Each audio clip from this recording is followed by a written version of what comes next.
Olá, meus amados irmãos. Aqui estamos para continuar o nosso livro do profeta Zacarias.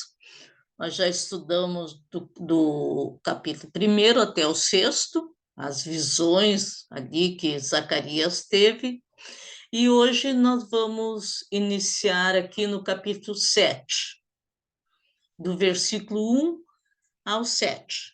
Tá?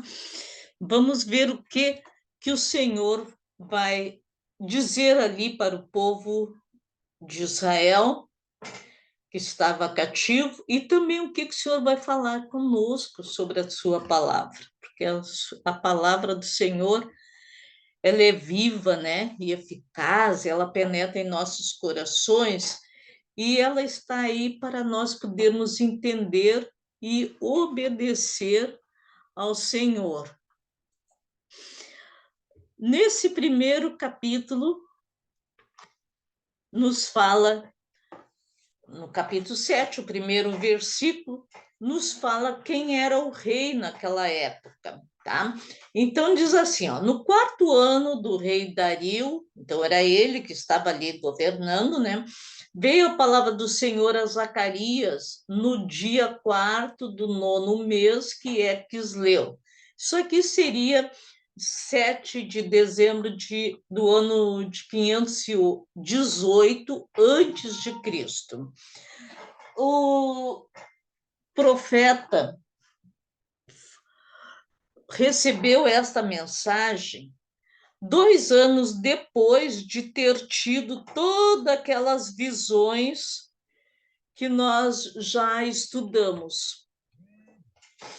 E aí agora a palavra do Senhor vem de novo para o profeta Zacarias. Era o 4º ano já do reinado deste rei, do rei Dario.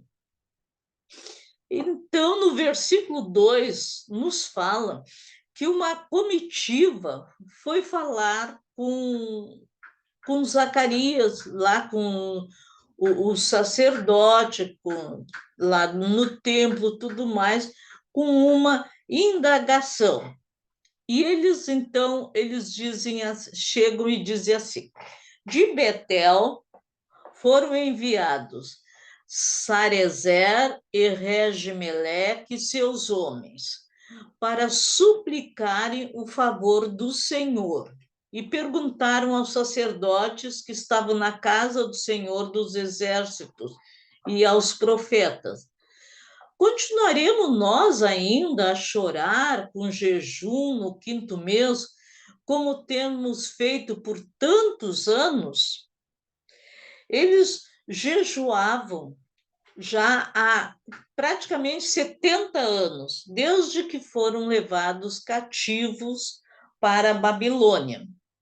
Esse jejum, ele foi praticado como uma recordação do que havia acontecido com eles, da destruição do templo, que eles tinham perdido tudo. Então, esse jejum era feito como um memorial, uma lembrança deste acontecimento.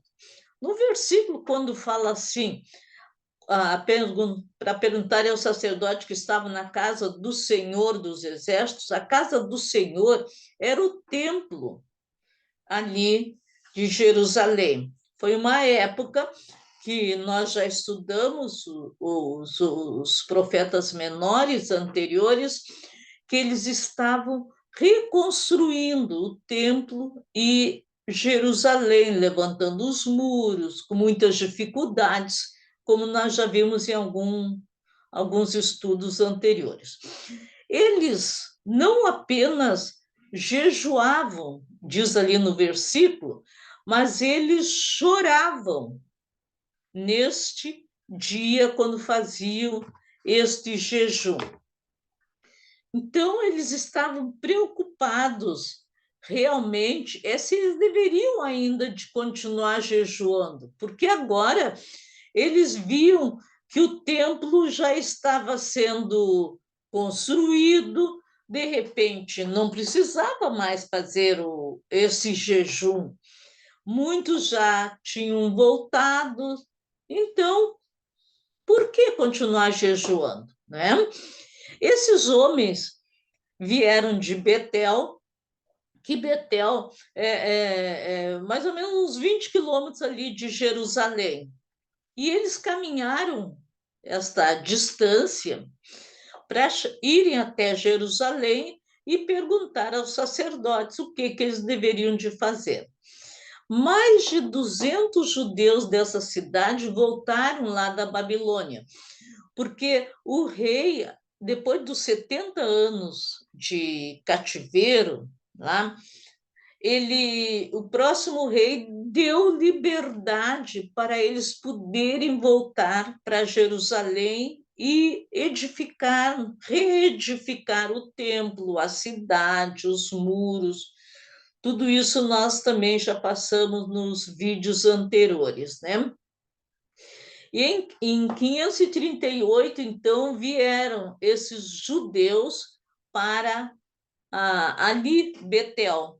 E ali eles ficaram morando, repovoaram novamente aquele local, e que era o período da reconstrução de Judá, ali em Jerusalém, né? E eles então foram para os sacerdotes para saber se agora que tudo parecia que estava bem, se eles ainda deveriam jejuar e chorar no quinto mês, como tinham feito durante aqueles 70 anos. Mas é interessante que nós em seguida vamos ver a resposta ali, mas nos diz que Deus não estava satisfeito com este povo, com esse jejum, porque eles estavam fingindo que eram muito justos, muito tementes a Deus por meio daquele jejum, mas eles estavam observando só aquelas ordenanças externas. Eles não estavam preocupados com a mudança de seus corações. Mesmo, olha que coisa incrível, estiveram 70 anos ali no exílio. Sabiam que tinham estado por desobediência, mas mesmo assim o coração deles continuava ainda endurecido. Aí vamos ver, mas como é que nós vamos compreender o jejum? Como é que nós vamos saber qual é o jejum verdadeiro, né? Jesus mesmo disse lá em Mateus, capítulo 6 e versículo 6, ele disse: Tu, porém, quando orares, entra no teu quarto, fecha a porta ali do teu quarto, então orarás a teu pai que está em secreto. E teu pai que vê em secreto, ele vai te recompensar, vai te responder. Esta foi a ordem de que Jesus deu, ou a maneira que ele explicou como deveria de ser as nossas orações, os nossos jejuns. Mas ali o povo diz que não foi a prática do jejum que foi desconsiderada por Deus, mas sim a intenção do coração deles. Porque eles jejuavam e eles choravam, mas os outros, os demais, o povo comum tinha que ver como eles eram fiéis a Deus, como eles obedeciam às ordenanças de Deus, mas eles faziam aquilo para o povo ver, não para Deus. A gente pode enganar todo mundo em nossa volta, mas a Deus ninguém engana. O jejum havia perdido totalmente a sua finalidade, porque um jejum para aparecer, para que os outros saibam que está jejuando, não adianta nada, tem uma aparência de santidade, só aparência, mas não está mostrando a verdadeira intenção do coração. Jesus chamou muito a atenção disso, né? E aí, continuando, nós vamos ver neste versículo o jejum que não agrada a Deus. Em seguida, nós vamos ver no próximo slide qual é o jejum que Deus disse que queria daquele povo. Né? No versículo, do versículo 4 a 6, nos diz assim: Então a palavra do Senhor dos Exércitos veio a mim, dizendo: Fala a todo o povo desta terra e aos sacerdotes. Fala àqueles que vieram fazer essa pergunta. Quando vocês jejuaram e prantearam no quinto e no sétimo mês, durante estes 70 anos, acaso foi para mim que jejuastes? Com efeito, foi para mim? E quando comeis e bebeis, não é para vós mesmos que comeis e bebeis? Porque o Senhor conhecia o coração de cada um e nada passa desapercebido ao nosso Deus. 70 anos eles jejuaram, todos os meses, mas Deus disse: Mas não é para mim que vocês estão jejuando.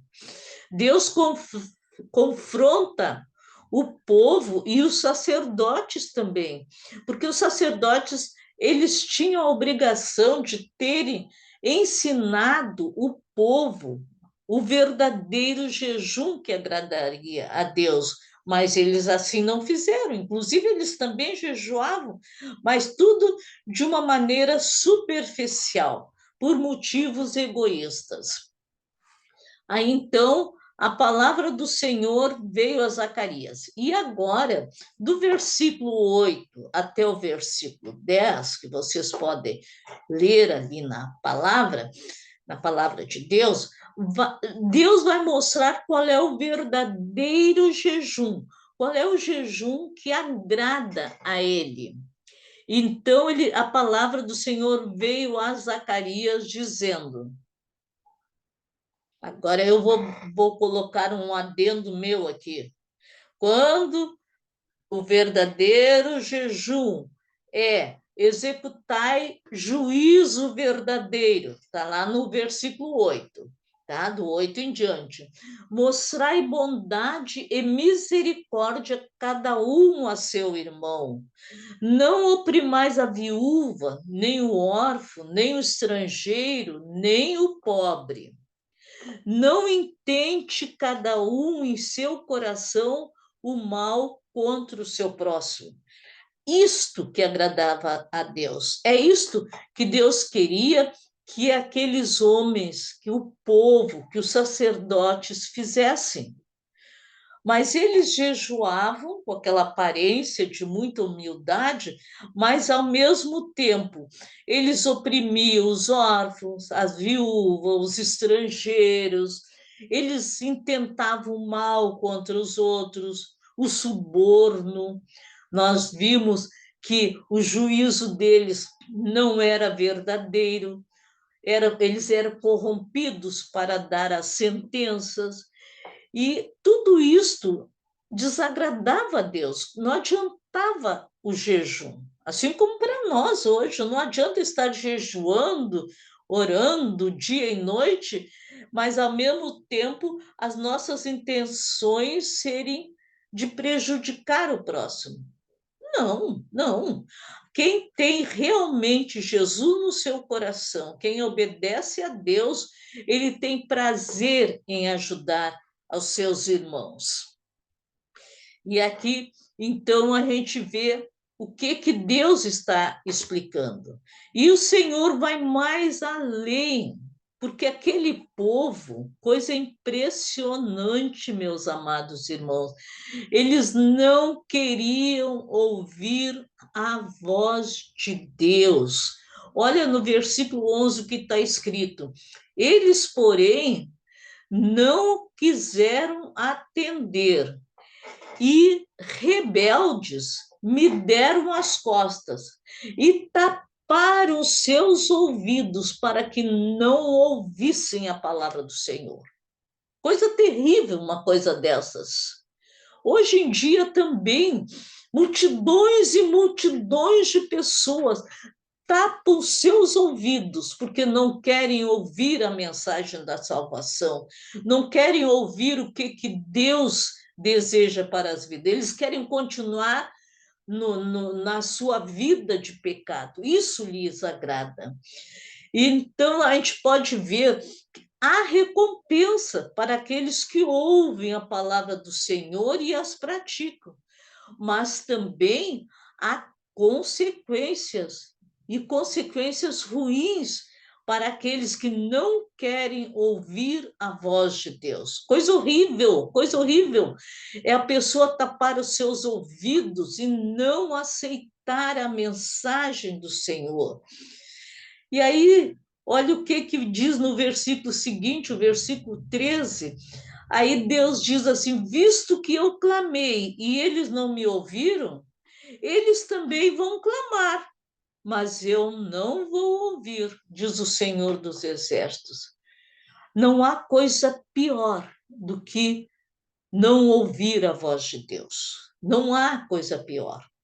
Porque isto aqui é o resumo da nossa vida, é ouvir a voz do Senhor, para nós nos prepararmos para a vinda de Jesus Cristo, que está tão pertinho de vir nos buscar.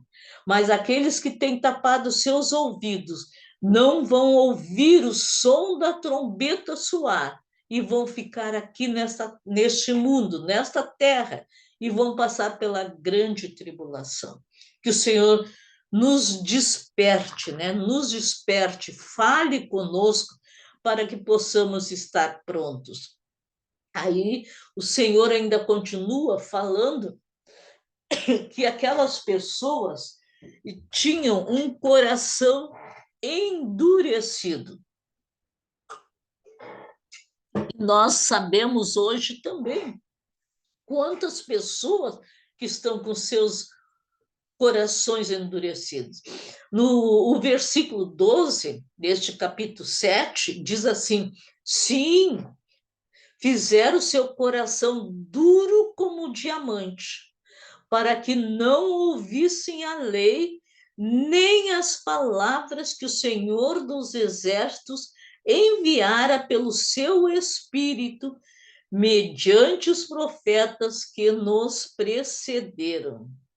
Daí veio a grande ira do Senhor dos Exércitos, porque quantos e quantos e quantos anos, centenas de anos, os profetas falaram sem parar para aquele povo. Desde o tempo de Moisés, Moisés chamava a atenção do povo quando ele tirou lá do Egito, e estavam andando para a terra prometida, e Moisés estava com o povo, falava com o povo, e eles se desviavam, e depois vieram os profetas sem parar, falando, e aqui então o Senhor está dizendo que, mesmo tendo mandado todos os profetas falarem, explicarem o que aconteceria com eles se eles não obedecessem a Deus, eles não ouviram, eles endureceram o coração, taparam os seus ouvidos, endureceram completamente seu coração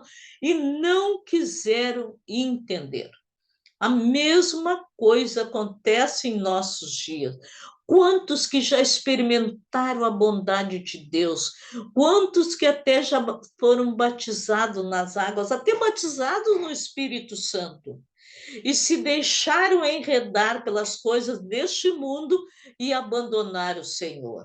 O coração duro como diamante, como diz aqui neste versículo, ele não é humilde para reconhecer os seus pecados e pedir perdão e voltar-se para Deus. Não, o coração está tão endurecido que eles não se dão por conta. Que o Senhor tenha misericórdia, não é? Quando endurecemos o nosso coração para a palavra de Deus, Deus não pode nos alcançar, não consegue nos alcançar, porque Ele não força ninguém. A salvação é gratuita, é dada pelo Senhor e aceita aquele que quer. que possamos dizer nosso sim para o Senhor. Que ninguém daqueles irmãos, daqueles queridos que estão ouvindo esta mensagem, perca a salvação, mas que possa ter um encontro real com o Senhor.